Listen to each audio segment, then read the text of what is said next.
Hello, and welcome to another tutorial about Python from the W3schools website.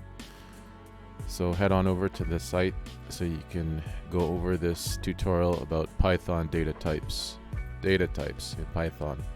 In the previous tutorial, we covered variables. So in this tutorial, we'll be looking at many different kinds of data types in Python. So let's see here.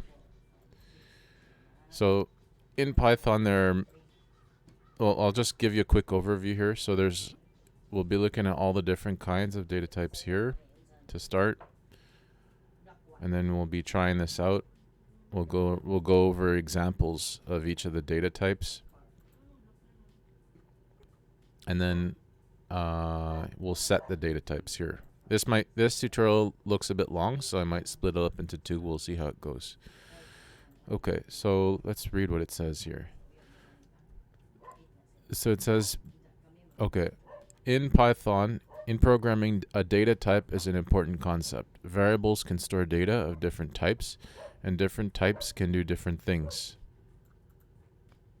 Okay, Python has the following data types built in by default in these categories. So you have the text type, which is a string or str. They call it str in Python. You have numeric types. These are numbers, like 1, 2, 3, 4, 5. Okay. For example, integers, floating point numbers, or float or complex. So in Python, it's called float. Another one is called complex numeric type. You have sequence type, list, tuple, range, mapping type, DICT, dict, it's probably short for dictionary. Set types, set, frozen set, boolean type, bool.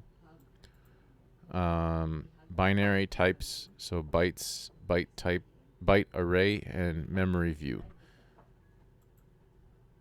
Okay, so you don't need to just understand all this right away. You'll get the hang of it once we go over some examples. So getting the data type. First of all, what is a type? A type just means the kind of data they're talking about. So for example, what type is 5? The value 5. What kind of data is it? It's of type int. Okay, it's a numeric type. Right? Numeric type int. So let's try this example. I want you to try this on your own. So first thing you do is run the code. Okay, then it should be saying that this 5 here is of type int. Okay, so comment this out. Run it. I put an extra quotation mark here. I'll just run it again. So it should not give me any output because I've commented it out. So you could just write x is equal to 5, type it out, give it a try, get the hang of working with Python. So type x, okay, run it.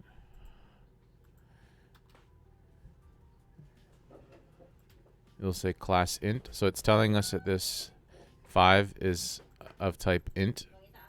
You don't actually need to use a variable declaration here.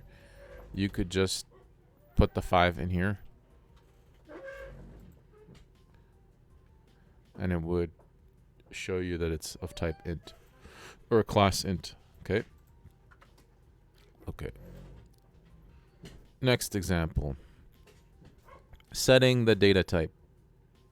Okay, in Python, the data type is set when you assign a value to a variable. Okay, so in Python, this is actually important. So it says in Python, the data type is set when you assign a value to a variable. Okay, I think that's why here. Let me just see something here. I'm just gonna go back because it's saying here class int it also says, let me just put 5 here. Class int. Okay, it says the same thing. I just wanted to check if there was a difference between plugging the variable in directly, plugging the value in directly, or assigning it first to a variable. It doesn't look like there is. Okay. So in Python, data type is set when you assign a value to a variable. So here you're going to assign the string hello world to x, and it should give you data type str. Let's try it.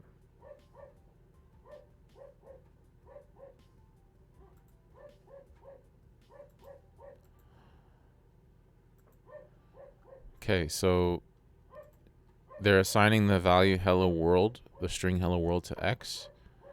You're going to print x, so it should say hello world. I'll just comment this out here, this last part.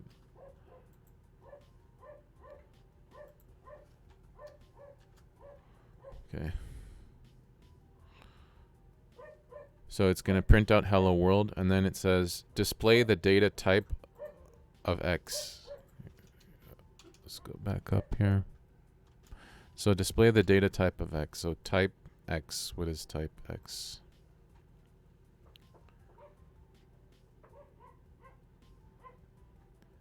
str. Okay. So it's telling us that x, or the variable x, is of type str because the value that it contains is hello world, which is a string.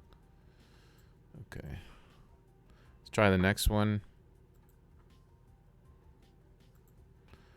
So x is equal to 20, which is an integer or int. It's gonna display x, so 20. I'll just run it. Okay, and then display the data type of type x. So we did this one already. This was the first example that we did. So it's gonna say class int 20. Because we did this one already, I'll just skip to the next one. So float, a float. What is a float? It means floating point number. So this is a decimal point. So floating, this refers to floating point. In other words, the decimal can float, can move around. It could be, for example, 2.05, 0.005, 0.0205, so on. It's floating point. But it's called float. So let's try it. So if you want to try it, you can comment it out and do the same that I'm doing. So I know it's tedious, but this helps you learn how to code when you do this. So we'll say x is equal to 20.5. Oops. And then print x. And then print type x. Let's run it. So it should say float. Float. Okay. If I got rid of the decimal here and I run it, it will say type int. Okay. If I put the decimal back, let's say I put 20.99. Float. What if I put many different decimals? Float. What if I put 0.00?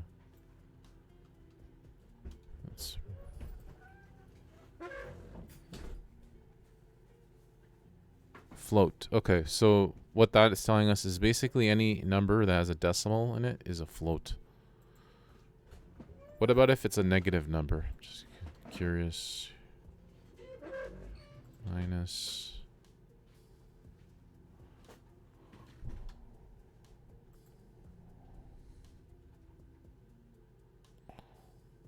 It's also a float. Okay. Good to know. Good to know. Okay, next example. Complex. So it looks like a complex is considered a type, a numeric type. Okay. And It's basically a combination of a letter and a number. It's not a string, because a string would be, you know, you'd have quotation marks around it, single quotes or double quotes around it. So let me run this.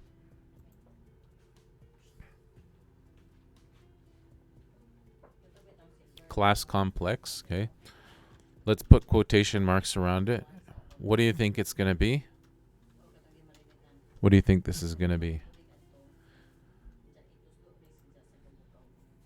String, right? And this is going to be a string.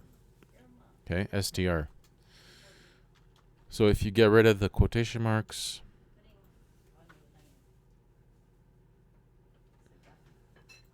it's complex. Okay. Again, try this on your own. Number data type. Okay, next, let's try this one here. This is list type. Okay. So the list type, we'll run this. So this is pretty self-explanatory, right? It's a list. It's a collection. Multiple values contained inside of this container. Okay. So I suggest, again, you code it, write this out just to get the hang of it. So we'll say x is equal to open square brackets apple, banana,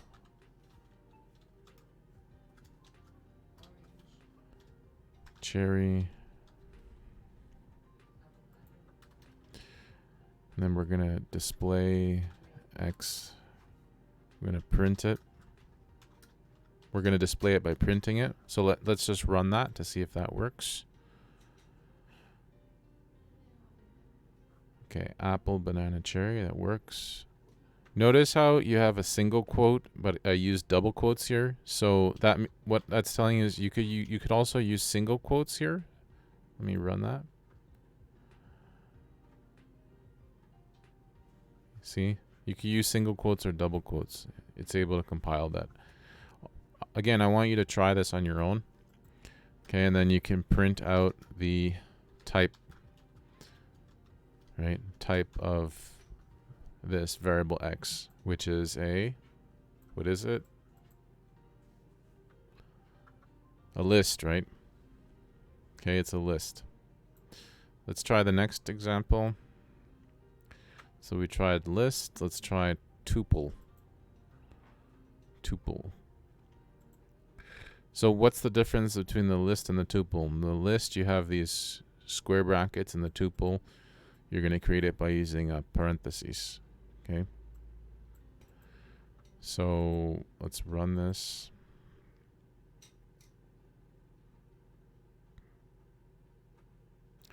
Okay, I want you to try this on your own.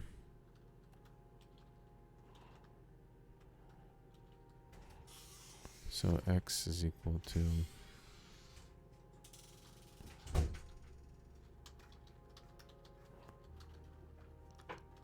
apple,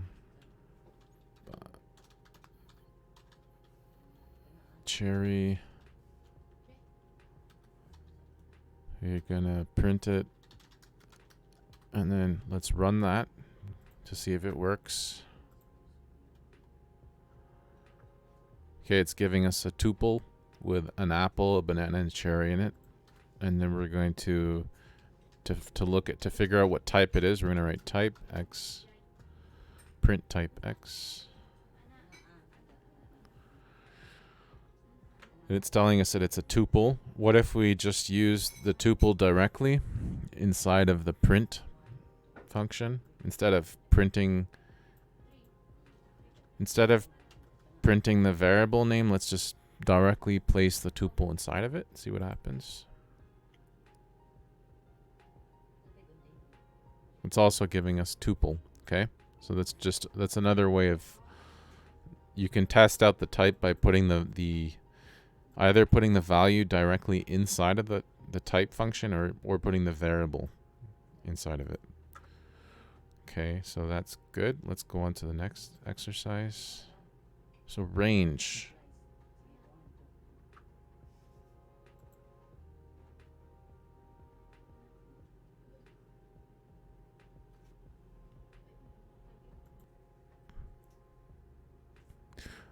Okay, so we're going to try this range type. So let's run that. Should give us type range. Okay, class range. So let's again get the hang of this. You gotta code. You gotta try to do this on your own. So create a variable x, assign it the value of range. You could put any number in here. It doesn't have to be 6. And then print x. Let's run that. Okay, so it's giving us a range from 0 to 5. Then we're going to print the type of x.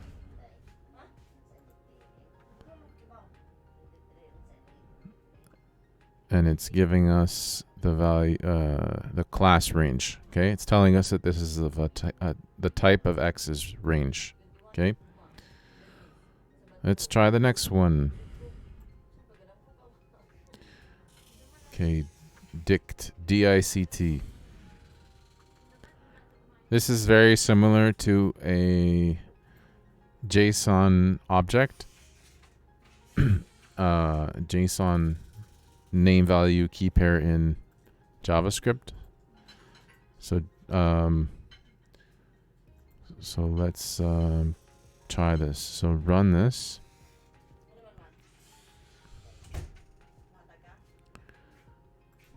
Okay.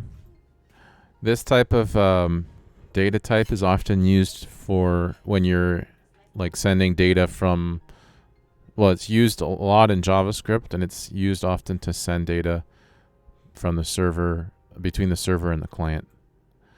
So let's comment this out again. Okay, so we're going to create a variable x. And oops.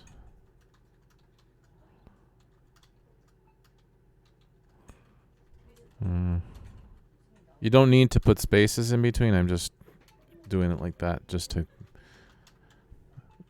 be consistent.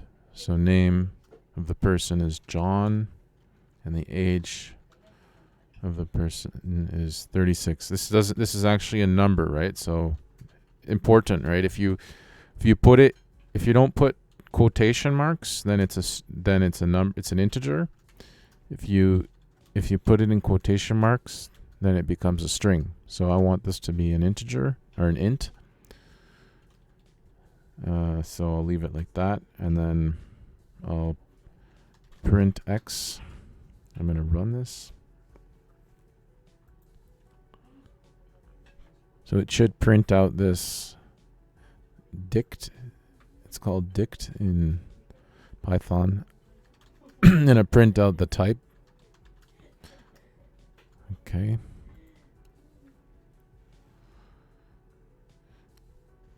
And it's telling us it's of class dict, okay? Type dict. Not dick, dict. Okay? Let's try the next one. I mean, I'm just curious what would happen if actually no, let's just move on to the next one. I was thinking I could stick a complex number in here just to see what happens. A complex type. If it doesn't throw an error, hopefully not. Okay. No, this is it. This is commented out, right? So I'd have to put that in here. 1J. Let's see what happens. Okay, it worked. What if I put 1C in here? What's gonna happen? Okay, it's throwing an error, invalid syntax. So it's trying to parse this C as code. Let me put in maybe an A. 2A. Again, it's trying to parse this as syntax. So you'd have to use a J for it to work. So that's just a reminder, don't use complex types, okay? Because it's very error prone. If you needed to do something like this, probably better to turn it into a string just by going like this. Okay? See, then you could use you could then use 2A. It would work. It wouldn't throw any error. Okay? Okay, let's go on to the next exercise. So this is a set. Okay, it's very similar to a dict, D-I-C-T, but the difference is you don't have this semicolon. Okay, you just have comma. Let's give it a try. Okay, run it. Okay, so it's giving us a set. Let's comment this out and then type it out.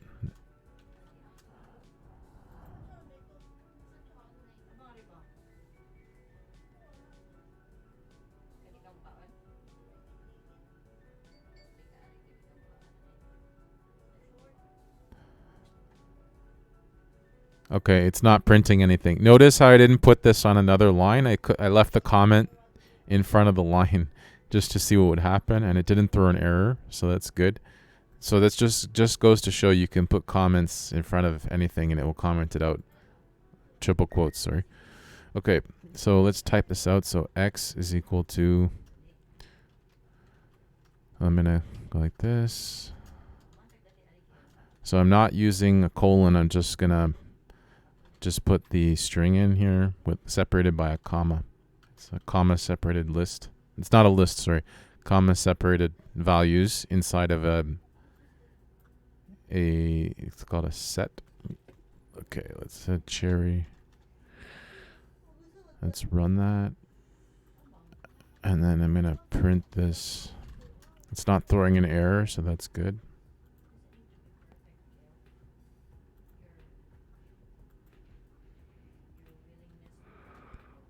And I'm waiting. Okay, it's giving us, no, there's no error. It's good. So now let's figure out the type. So type X.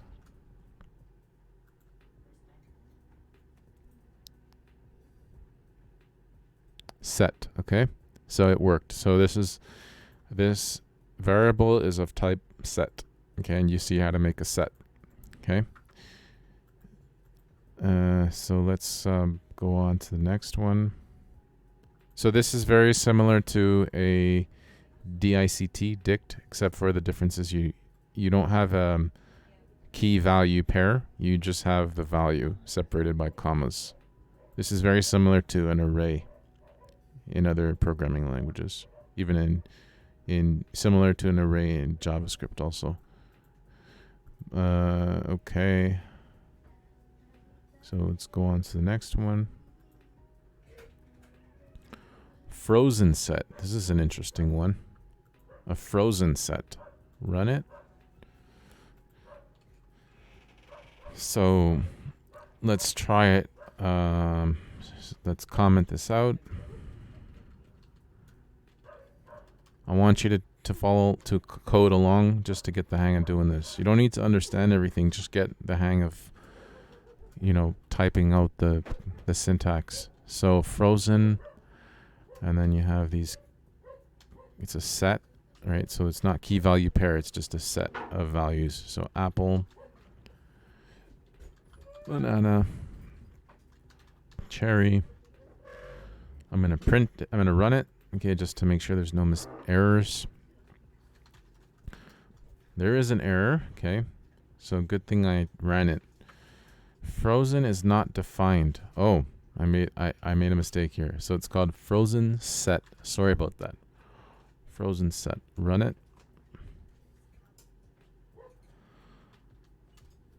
That just goes to show why it's good to run your code when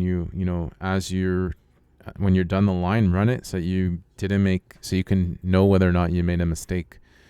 Because if you don't do that, then you might make a mistake. You might keep coding, and then you won't know once you run it. The mistake might be somewhere in all these lines that you wrote. Then you're gonna have to go back and fix it. It's much easier if you just run it, and right away you can see the error.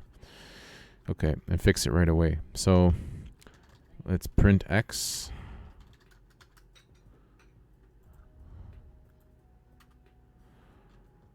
And then, so that worked. So now let's print the type of X.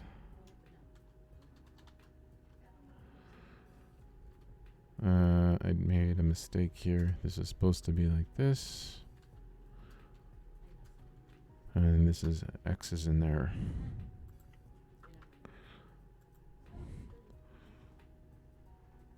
Frozen set. Okay. So what's the difference between a set and a frozen set? The difference is that a frozen set is basically you need to put a set. You need to declare a set inside of this frozen set function, and it will create a frozen set. Okay. So yeah, that's the difference. If I just went like this,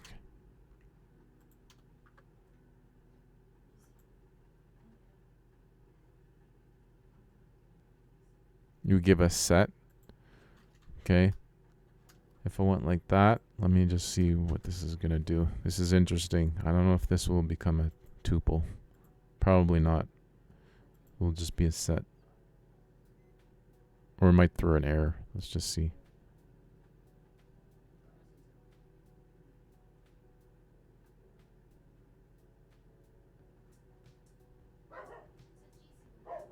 Okay, it seems to be confusing Python. So you need to write frozen set.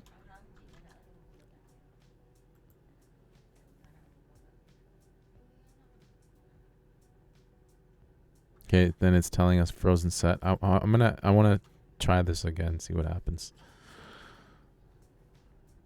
Okay, yeah, so this is working. It's interpreting this as a set. What if I get rid of these curly braces? It should be a tuple. Okay, and let's turn it back into a frozen set. So remember, we're putting a set inside of a function called frozen set, and then that output that will basically create a frozen set.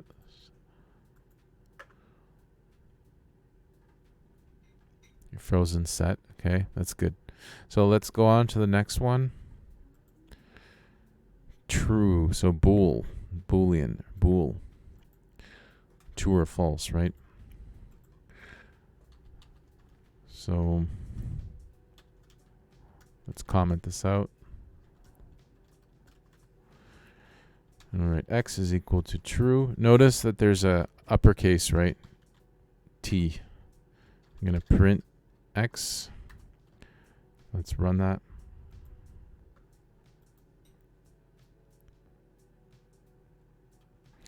And then we're going to print the type.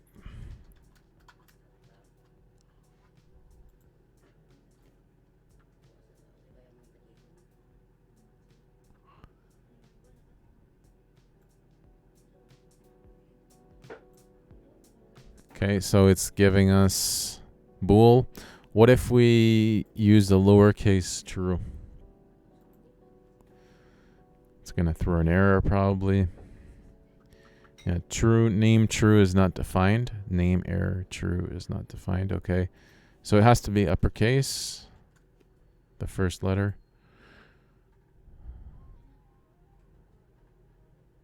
Okay, so it's of class bool. You could also use false, right?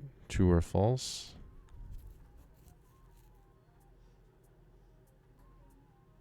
Class bool. And then what if we put a lowercase f? It's going to give us an error. Name error, so it has to be uppercase. Okay. And then what if we put it all uppercase, so false.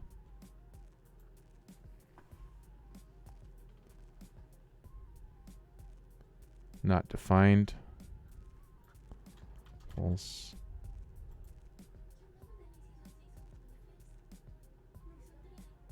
Okay, bool. Okay.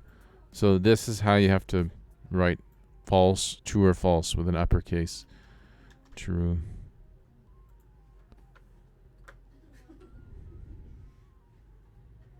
Okay, nice. Go on to the next one.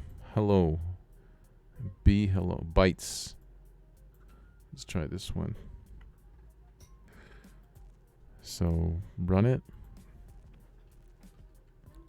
Bytes. It's of class or type bytes. Okay, so comment this out. Remember, it's just good to write it out just so you get the hang of doing this. Okay, so hello. I'm gonna run that. I'm gonna print the variable. This should have a blank output, right? Because I didn't print. I ran it before I printed it, so it's like, yeah, blank output. Okay, now I'm gonna print it. I'm gonna run it. It's gonna say be hello, and I'm gonna print the type. So bytes. Okay. Let's move on to the next one. Byte array. Byte array. Let's give that a try. Run it.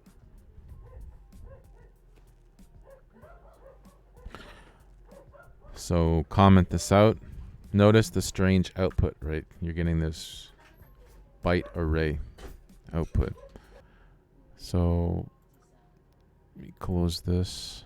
Try it again. We'll just do the exercise. So, okay, click there. So byte array. So comment this out.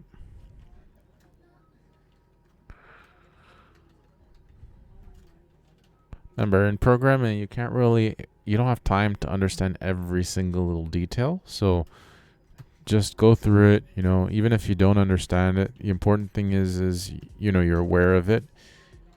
If you need to spend more time on something, then you can invest the time if you need to. You may not need to, so it may not be necessary to invest the time to learn about something. Sometimes it's best to, just skim the surface and just understand the very basics of it, but you might not understand it so deeply because it might not be that important to what you're trying to accomplish. So let's print the type of X.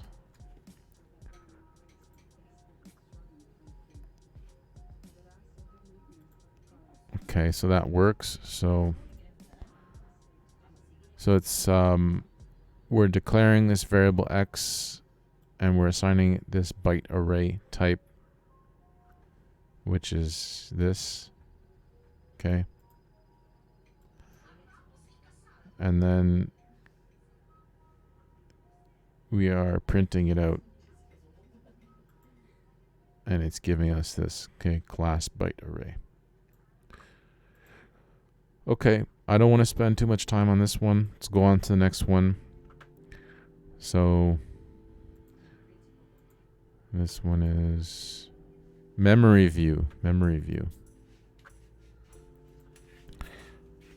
So memory view. So I'll run this.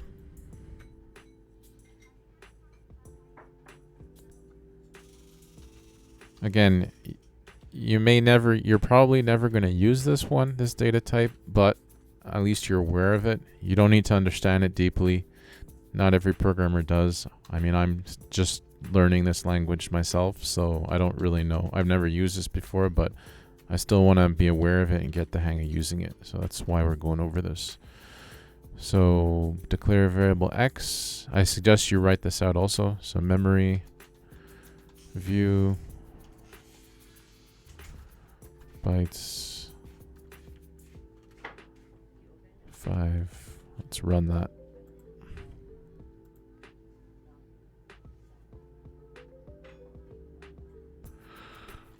And then print x. It shouldn't output anything because I didn't print anything. Now when I run it, it will print what it is. So it's going to print out this thing here, memory view at whatever this is, this weird string. Then, or this weird byte value. Then we're going to print the type. Type x, print. Okay, so it's saying this is of type memory view. Okay. So I hope you were able to code through all of these examples along with me. The ones you're probably going to work with the most are string, obviously, integer, float, and then these collections, right? So list, tuple, dict, set, and bool. Okay, the rest of them you probably aren't going to use, but you never know, right? But at least you're aware of them. So I'm going to end the tutorial here, and I'm going to continue in another video. So this will be split into 2 parts. So in the next part of this tutorial, we're going to go over setting the specific data type. So this is for if you want to specify the data type, you can use these constructor functions. Okay. Oh, so this is a different way of setting the data type. So in this, for example, you're going to use the constructor function str or int. The benefit of doing it this way is that you're sure that you're going to get the right data type, the data type that you're looking for, instead of declaring it this way, right? If you want to be sure that you're getting the right data type, you can use a constructor to instantiate or initiate the value into the type. Okay, so I'll end here and we'll start a new video going over that. So I suggest you try this out just to be aware of it and get the hang of it. Thanks for watching.